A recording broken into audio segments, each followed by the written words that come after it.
New tonight, New Hanover County's district attorney shares why his office dropped charges against several people in a long-running sex trafficking case. Those defendants linked to Cape Fear Escorts, the Wilmington company that authorities accused of being a front for prostitution and a sex trafficking ring. WECT's Delaney Tarpley talked to the DA today and asked why, if prosecutors had enough to charge these people, they didn't take them to trial.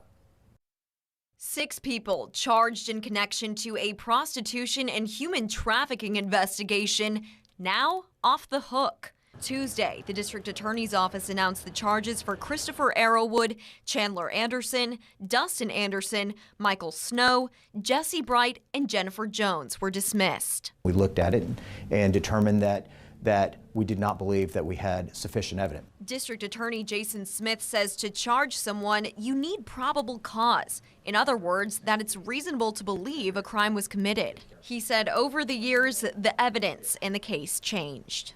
Witnesses remember things. Witnesses don't remember things. Witnesses are willing to testify. They're not willing to testify. Smith believes the 6 people would have been found not guilty had they gone to trial. That's not the case for Christopher Todd Evans, who took a plea deal last year and was sentenced to 27 years. Smith said he was the ringleader of Cape Fear Escorts. The 6 who are no longer facing charges were accused of promoting prostitution.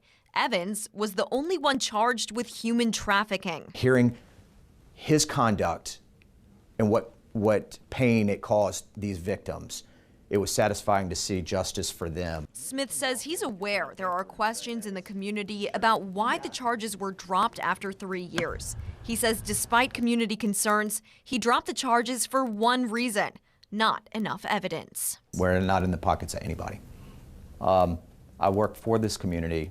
I'm elected by this community. I'm not in the pocket, and neither is my office.